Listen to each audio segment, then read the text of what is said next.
said Amerigo Vespucci named the north coast of South America Venezuela, Little Venice, because of the houses on stilts he found there. Probably these hamlets haven't changed much in 400 years, but other parts of the coast certainly have. This is Caracas, a metropolis of 2 million people.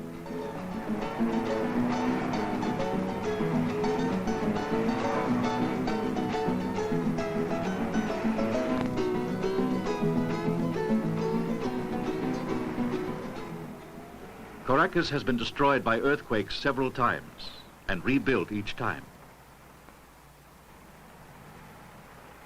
A few homes dating from the Spanish colonial days have survived the quakes.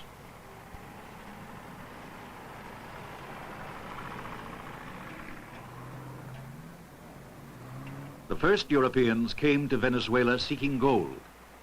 They later found black gold, crude oil. They've been mining it ever since.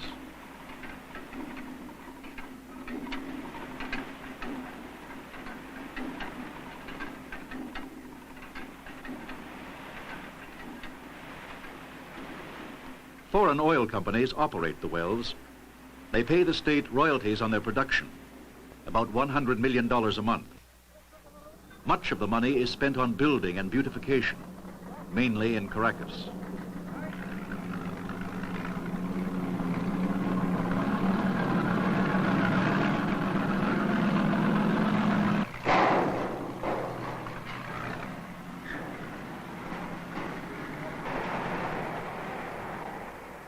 Much less attention is paid to the ranchitos, the shacks which house the poor. Under successive presidents, much of the oil money has been spent on public buildings, skyscrapers, broad avenues, and highways.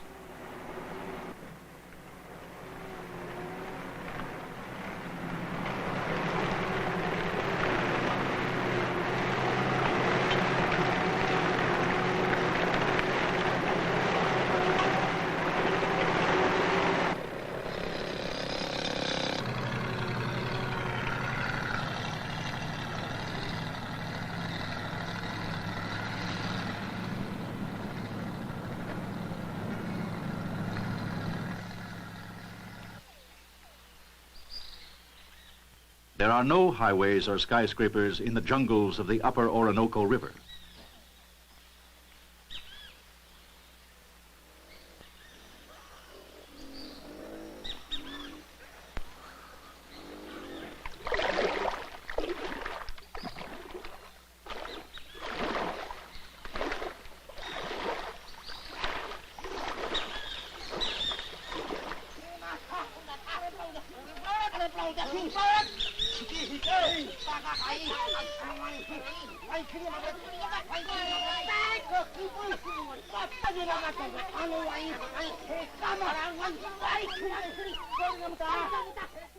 Few outsiders intrude on the jungle tribes.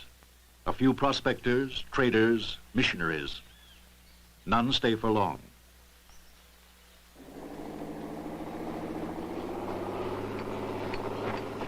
Heat, rain, and disease have hindered every attempt at settlement.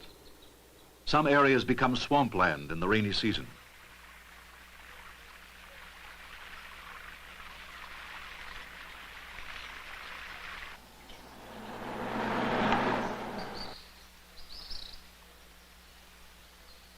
The llanos, the tropical grasslands, are green and fruitful after the rains. But they support few people because most of the land is used for cattle ranching.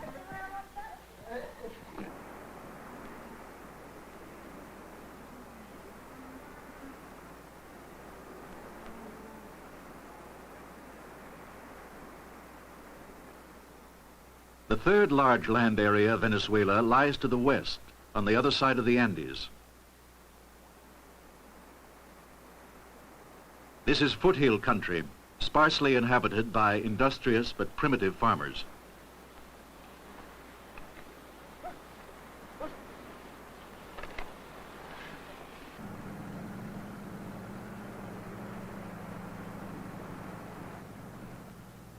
The villages seem empty because so many people have moved to Caracas.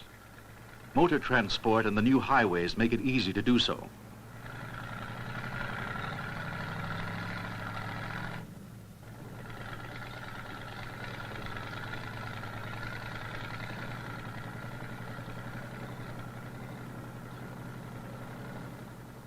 Few of the country people find a good life in the city.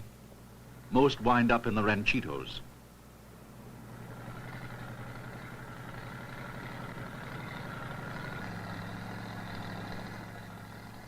Only the wealthy few can afford luxury apartment houses. The extremes of wealth and poverty in Caracas are great. Still, the city is a magnet for the country people. One reason is welfare. Part of the oil royalties support the welfare system, so no one need go hungry.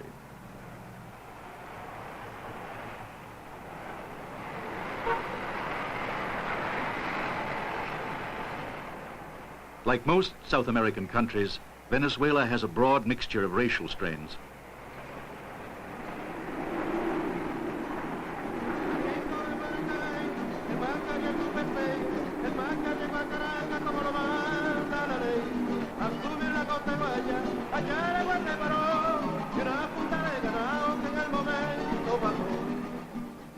The stores in Caracas have a great range of goods for sale.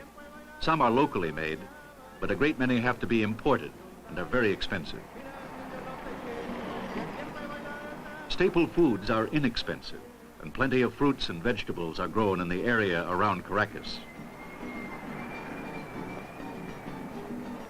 Jobs are hard to come by in the capital. The streets abound with peddlers, salesmen of all kind, people cadging lifts.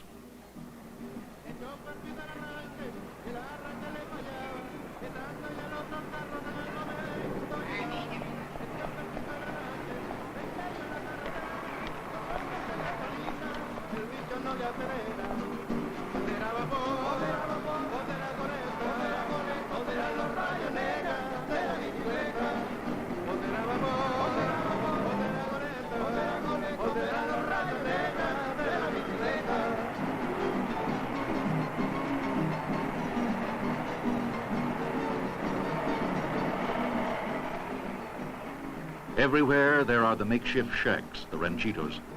They're in all the outlying areas and in every nook and cranny of the city itself.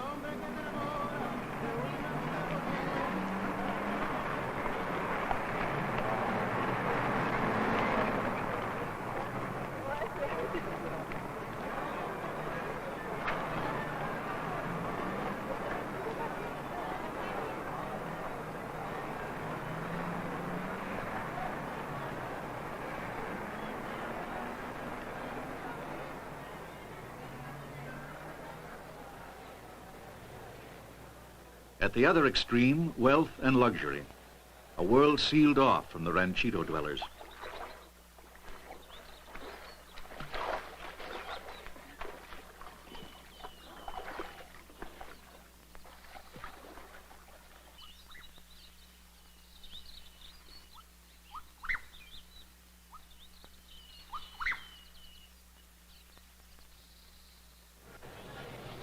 Every youngster in Venezuela can attend school and even obtain higher education.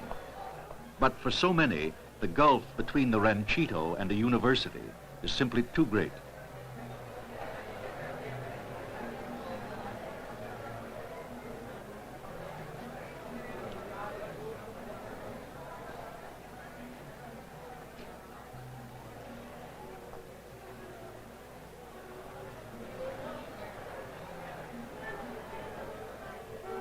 There's growing unrest in the universities.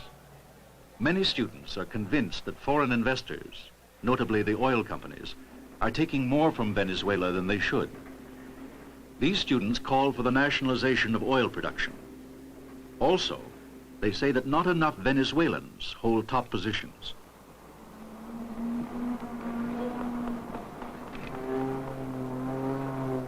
Atención, eso Caracas, atención, eso Caracas. Parece recibir instrucciones para zarpar. Other Venezuelans and foreign investors claim that outside capital was essential in developing the industry. The argument continues. So does production.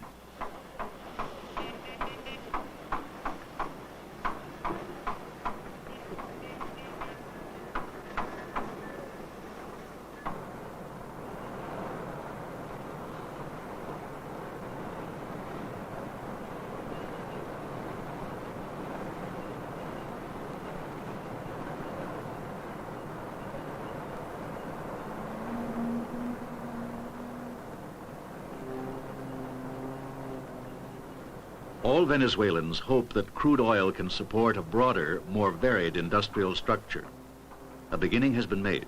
New refineries, chemical plants, iron foundries, cement works.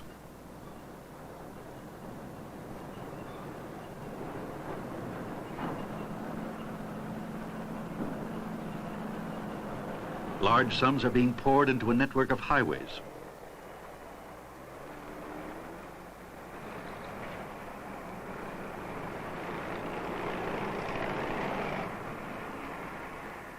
The hope is that the future holds more jobs, better living standards, better homes.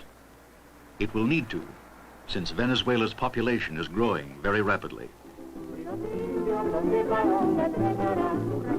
Y los indios no se paran,